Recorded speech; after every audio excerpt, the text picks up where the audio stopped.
ውድ ወገኖቼ በኢትዮጵያና ከኢትዮጵያ ውጭ የምትገኙት በመላው ዓለም ዙሪያ የምትገኙ ኢትዮጵያውያን ትውልደ ኢትዮጵያኖች እንዲሁም ኤርትራኖች በያላችሁበት ቦታ የጌታ ሰላምና ጸጋ ይብዛላችሁ። እግዚአብሔርን አመሰግናለሁ። ስለዚህ ሰዓትና ጊዜ ስለ እናንተና ስለ እኔ እግዚአብሔር ይመስገን ይወደስ። ኢየሱስ ጌታ ነው። ወገኖቼ ዛሬ ከእናንተ ጋር አንድ ቦታ መጽሐፍ ቅዱስ አንብቤ በዚህ ቃል ጸልያለሁ። እግዚአብሔር መልካም ያደርጋል። በቃሉ ተንተርሰን በቃሉ ቆመን ሁሉም ማድረግ የሚችል ስልጣን ተሰጥቶናል። ስለዚህ ቃል የሕይወታችን እንጀራ መንገድ በር ከፋች የመርገም ጨርቅን የሚቀድ የዲያብሎስ ስራን የሚያፈርስ የሞትና የተላሉ አዋጆችን የሚገለበጥ ኃይል ነውና ስሙ ይባረክ። ስፍራውን የምናገኘው መዝሙረኛው ምዕራፍ 26 ወይም በቅንፍ 27 ያለው ቃል በጌታ በኢየሱስ አነባለሁ። ቃሉም እንዲህ ይላል፣ እግዚአብሔር ብርሃንና መድኃኒቴ ነው፣ የሚያስፈራኝ ስም ማን ነው? እግዚአብሔር የሕይወቴ መተማመኛ ነው፣ የሚያስደነግጥ ስም ማን ይላል። እግዚአብሔር አምላክ ሆይ በጌታ በስም ስለዚህ ቃል አመሰግናለሁ። የእግዚአብሔር ቅዱሱ ቃል አማናዊ ቃል ሰማይን የዘረጋ ምድርን ያጸና ዓለምን ሁሉ ያለው ፍጥረት የፈጠረ ይህ ቃል ነው። ይህ ቃል ሁሉም ማድረግ የሚችል ኃይል አለው። በዚህ ቃል ጸልያለሁ። እግዚአብሔር ብርሃንና መድኃኒቴ ነው፣ የሚያስፈራኝ ስም ማን ነው? እግዚአብሔር ብርሃናችን ነው። ከድቅድቅ ጨለማ ወደሚደነቅ ብርሃን ያወጣው እሱ ብርሃን ነው። እኔ የዓለም ብርሃን ነኝ፣ የሚከተለውን ብርሃን ይሆናል ተብሎ በዮሐንስ ወንጌል ጻፈ። እሱ የዓለም ብርሃን ነው። ብርሃን ውስጥ ከገባን ደግሞ ጨለማ ሊይዘን አይችልም። ጨለማ ከቶ ሊሸነፍ የማይችል ብርሃን እርሱ ክርስቶስ ነው። እርሱ ብርሃናችን ነው። የውስጥ አይኖቻችን ከብቶ የሰማይ ድንቅ የሚያሳይ ክፉ ሁሉ ከቤታችን አርቆ መልካምን የሚያደርግ የእግዚአብሔር አይን እሱ ብርሃናችን ነው። እሱ አይናችን ነው። ብርሃን የሆነው ክርስቶስ ብቻ ነው።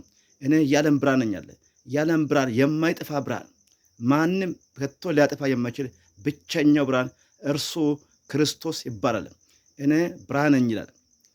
እግዚአብሔር ብርሃንና መድኃኒቴ ነው። እሱ ብርሃን ነው። ብርሃን ውስጥ ገብተን ዳግም ወደ ጨለማ አንመለስም። ሐዋርያው ቅዱስ ጳውሎስ እነሆ አዲስ ነገር በኋላ እየረሳሁ አዲስ ነገር ለመያዝ እጄን ወደፊት እዘረጋለሁ ያለው ወደ አዲስ ሕይወት፣ ወደ አዲስ መንገድ፣ ወደ አዲስ አገልግሎት፣ ወደ አዲስ ቢዝነስ፣ ወደ አዲስ ነገር ለመግባት ወደ ብርሃን ውስጥ ተሻግረናል። ያ ብርሃን ቦግ ብሎ የሚታየው ጨለማ ከቶ ሊያንቀውና ሊሸነፈው የማይችል ብርሃን ነው። እግዚአብሔርን አመሰግናለሁ። እግዚአብሔር ብርሃንና መድኃኒቴ ነው። እሱ መድኃኒታችን ነው። ከማንኛውም ነገር የሚያድን፣ ከሞት የሚያድን፣ ከበሽታ የሚያድን፣ ከመከራ የሚያድን፣ ከድቅድቅ ጨለማ የሚያድን፣ ከማንኛውም ከጠላት ሴራና አድማ የሚያድነው መድኃኒታችን እርሱ ክርስቶስ ነው። እግዚአብሔር ብርሃንና መድኃኒቴ ነው፣ የሚያድን መድኃኒት፣ ብቸኛው መድኃኒት ክርስቶስ ነው። እሱን ስንበላ የሕይወታችን እንጀራ ነው። ስንለበስ የጸጋ ልብስ ነው። ስንታጠቅ ፓወር ያለው አቅም ያለው በጠላት አናቱ ላይ የሚያስቆም ኃይል ያለው ቀበቶ ነው። በኪሶቻችን መንዘር ስናስቀምጥ እሱ የሀብት ምንጭ ነው። በአእምሮቻችን ሰብ ስናደርግ የእውቀት ደጅና ምንጭ ነው። የተሰወረ የጥበብና የእውቀት መዝገብ የሚገኘው በእርሱ ዘንድ ናት ተብሎ በቆላስይስ 2 እንጻፍም።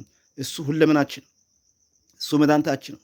የተኛው የደዌ ጉልበትን የምነቀል የበሽታ ስልጣን የሚሰረዝ ማንኛውም ጠላት በእኛ ላይ ያወጀው በሰውነታችን፣ በአጥንቶቻችን፣ በስጋችን፣ በደማችን፣ በጮጋራ፣ በኩላሊት፣ በሰንባ፣ በጣፊያችን፣ በጉበትና በተለያዩ አካላት ላይ ጠላት ያቀደው ያጤነው ያሰረው ስራ ያወጀን የበሽታ አዋጅን የሚገለበጠው ብቸኛው መድኃኒት እርሱ ነው። የታመኑ የሚፈውስ ወደ ሌላ ቦታ እንደ ዶክተር ሪፌር የማይጽፍ ሰዓትና ጊዜ የማይወስድ ላቦራቶሪ ውስጥ የማስገባ ያለ ክፍያ የሚፈውስ ብቸኛው መድኃኒት ክርስቶስ ኢየሱስ ይባላል።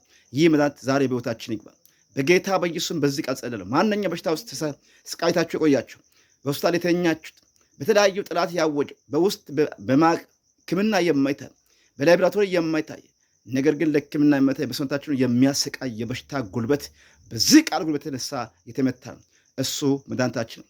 በአንድ ቃል ዳን ብሎ የበሽታ ኃይል የሚነቅል ፈውስ የሚሰጥ ብቸኛው መድኃኒት እርሱ ክርስቶስ ይባላል።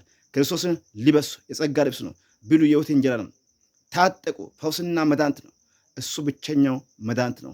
ክርስቶስ ኢየሱስ ይባላል። ኤልሻዳይ አዶናይ ብቸኛው አምላክ መድኃኒታችን ነው። እግዚአብሔር ብርሃንና መድኃኒት ነው። የሚያስፈራኝ ስም ማን ነው? ማንም ያስፈራም። በሰፈር ያሉ ጥቃቅን ቀበሮች፣ ጠንቋዮች፣ መተኞች በአንተ ላይ፣ በአንቺ ላይ፣ በእናንተ ላይ በሽታ አዋጅ የሚያውጁት እንዲያደርጋሉ የሚፎክሩትን በፊታቸው በእግዚአብሔር በቃሉ ኃይል የተነሳ እንደ ሰም ይቀልጣል። ቃል ታጥቃችሁ ስትነሱ በእናንተ ወገባችሁ የታጠቁት የቃሉ ቀበቶ የጠላት ወገብን ይወጋል። የበሽታ ኃይል ይደመሳል። የአጋንንት ዙፋን ይገለበጣል። የሰው ልጅ ክብርና ሞገስ ጸጋ ይሰጣል። ይህ መድኃኒት ክርስቶስ ብቸኛው ነው። እግዚአብሔር ብርሃንና መድኃኒት ነው። የሚያስፈራኝ ማንም የለም። በእሱ ተደግፎ እሱ ብሎ ወጥቶ በእሱ ላይ ተንተርሶ ቆሞ አለት የሆነ እሱ ድጋፍ የሆነ እሱ ግንድ የሆነ እሱ ከቆመን ከእሱ ከተደገፈን የሚያስፈራኝ ማንም የለም። የሚያስፈራ ክፉ ከፊታችን ይወርቃል። እግዚአብሔር ብርሃንና እምነት ነው፣ የሚያስፈራኝ ማንም የለም። እግዚአብሔር የሕይወታችን መታመኛ ነው፣ ማንም አያስደነግጥም። ሞቶ ያዳንን፣ ቆስሎ የፈውስን፣ ተዋርዶ ያከበረን፣ ዝቅ ብሎ ከፍ አድርገን፣ ጎንበስ ብሎ ቀና አድርገን፣ በቀራንዮ ጎልጎታ በእንጨት ላይ እንደ ብርሃን ተወጥሮ ለእኛው ተሰጠን። እርሱ ሕይወታችን ነው። ከዘላለም ኩነኔና ከዘላለም ጨለማ ወደሚደነቅ የሚያስገርም ወደ ጽድቅ ጎዳና ወደ ቤቱ ያስገባን እሱ የሕይወታችን መሪ ነው። እነሆ በመገረፍ ቁስል ተፈውሻለሁ ብሎ በኢሳይያስ 53 እንጻፍም። እሱ ፈውሳችን፣ መድኃኒታችን፣ የዘላለም ማረፊያችን፣ ብቸኛው አምላክ ክርስቶስ ይባላል። በጌታ በኢየሱስም በዚህ ቃል የተነሳ እናንተ ላይ ከእባብንም ያለ ድባብ የበሽታ ድባብ የተመታ ነው። ማንኛውም አስጨናቂ ዘንግ ከእናንተ እግሮቻችን ውስጥ ሰንሰለት ይበጠስ፣ አስጨናቂ ዘንግ ይውደቅ፣ ከጨንቃቸው ቀንበር ይሰር፣ ከእጆቻቸው እፍኝት ይራግም። ማንኛውም አስጨናቂ ነገር ከፊታችሁ ይነሳ። በዚህ ቃል ተፈወሱ። ፈውስና በረከት በእናንተ ላይ ይሁን። አሜን ብሎ የሚጻፍና ሼር የሚያደርግ ሰው በጌታ በኢየሱስም ለሚያምን ሁሉ ይቻላል ተብሎ እንጸልም። እኔ የጸለየ ጸሎት ያም አምኛለሁ፣ ይሆናል፣ ይደረግልኛል፣ ይሄ ነገር ለእኔ ነው ብሎ የሚቀበል ሰው በይሳት ጀምሮ ኢሚዲየትሊ ስራ ይጀምር። በናዝሬቱ በጌታ በኢየሱስ ክርስቶስ ስም አሜን፣ አሜን፣ አሜን። የጌታ ሰላምና ጸጋ በያላችሁ ቤት ላይ ይብዛላችሁ። እጅግ በጣም ወዳችኋለሁ፣ አከብራችኋለሁ።